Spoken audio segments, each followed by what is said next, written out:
Hey, what's up, people? JayDub here, back to making wrestling videos on YouTube. Gonna jump straight into the topic at hand, which is this last episode of Monday Night Raw with Carl Edwards as a celebrity guest host. If you're not subscribed, go ahead and click that yellow button over there.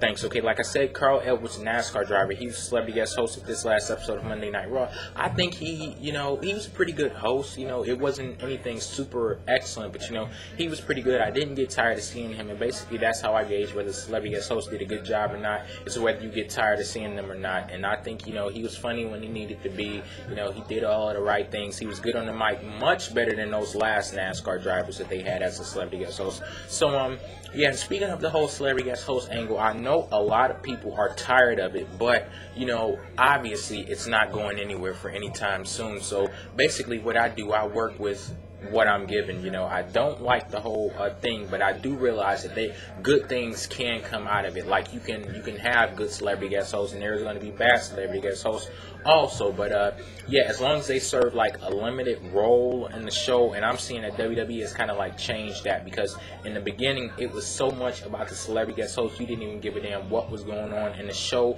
There was no continuity whatsoever. It's like this show was centered around the celebrity guest host, then you got another celebrity guest host, which the next episode is centered around. They kind of changed that, so it's more about the show with the celebrity guest host just being like the featured guest for that week. So I guess if the angle is going to stick around, why not do it that way? And yeah, a couple of things that happened that seem to have WrestleMania implications. Like you had the whole thing with Shawn Michaels and Triple H. Seems like the death of DX, well, like the 5th or 6th, hell, I don't even know at this point. The death of DX seems to be imminent. They had a tag team match where DX ends up losing their tag team championships to The Miz and The Big Show, which The Miz has 3 championships right now. Like, what the hell is going on with the championships on Raw? Like, I like The Miz and everything, but for him to have 3 championships, like, I can't imagine how his promos are going to be after this, especially when his ego is already big. Like, hell,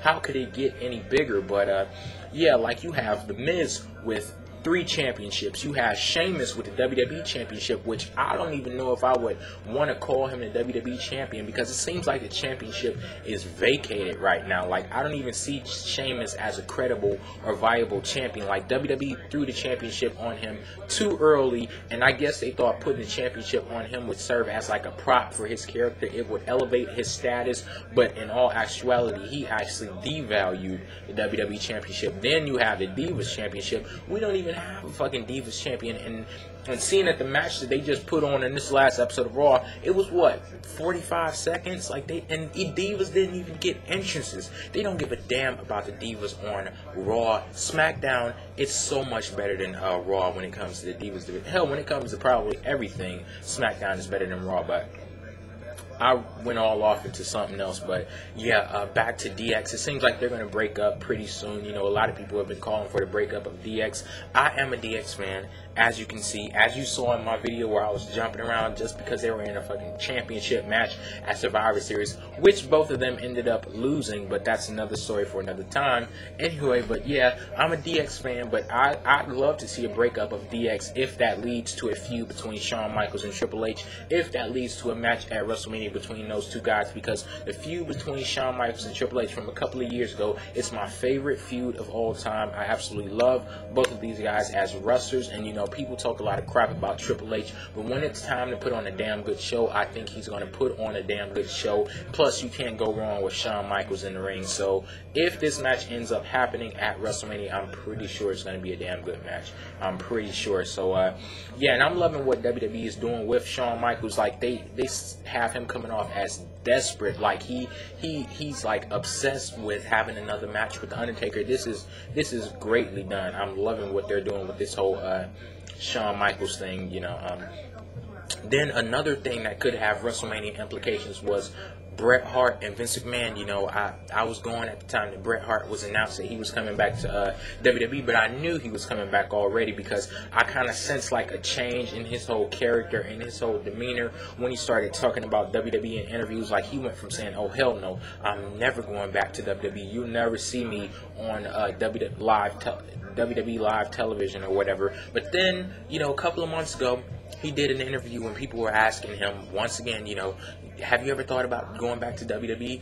Then he started to say, oh, anything's possible. I don't want to rule too much out. I knew something significant had happened for him to change his, mindset up so drastically from hell no to, anything's possible. So, I kind of sensed that he was coming back to WWE. He ends up coming back on the January 4th episode of Monday Night Raw that just happened to go head up with TNA Impact with Hulk Hogan's debut and everything, so-called Monday Night War, which I will talk about because it wasn't a day. Like, how the hell could it be a war and it was only one night? Like, it was only one night. Come on now, people.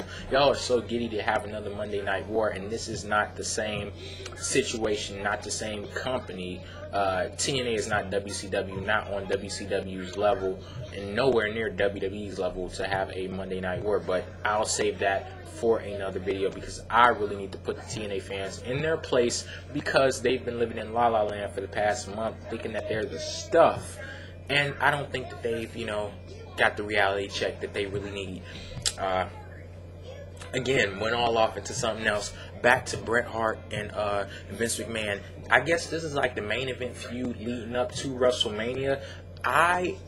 Until tonight, I really haven't been engaged in it. Like, I like the feud, of course. Like, it's Bret Hart and Vince McMahon. Like, come on now, those are huge names in the wrestling world. But I wasn't really engaged. I wasn't really feeling that this deserves to be the main event feud going into WrestleMania because it's not been that hot. I mean, like, you have Bret Hart coming back one week. He's not there next week. He's banned. He's not banned. Like, what the hell is going on? But he made a surprise appearance tonight, even though he was banned. But yeah, like, people may say, oh, give it a little bit of time, WrestleMania is over a month away. If you look to last year with the feud between Randy Orton and Triple H, it was already hot at this point. At the beginning of February, that feud was already hot. I'm just not feeling that same status deserves to be put upon this feud, and I understand why, because there's only so much that these two guys can do versus each other. That's why I guess they brought Batista in and why they brought John Cena in, because Vince McMahon, he's the chairman of the company. He's not an active wrestler. He doesn't wrestle every single week. And then Bret Hart is limited in what he can actually do too. So yeah, and then they kind of dug themselves in a hole because they cut away like half of the whole possible storyline stemming from the Montreal Screwjob, because on the first night Bret comes back to WWE, they have him in the ring hugging Shawn Michaels. Like, you just killed half your storyline right there. And if you had asked me a couple of years ago, would I ever imagine Bret Hart and Shawn Michaels in the same ring hugging since the Montreal Screwjob, I would have said hell no. But obviously, things have changed. They did that, and yeah, I guess Shawn Michaels is all off into something else, and Bret Hart, he's in a feud with Vince McMahon right now. But yeah, tonight it did get me more interested in the feud than I was.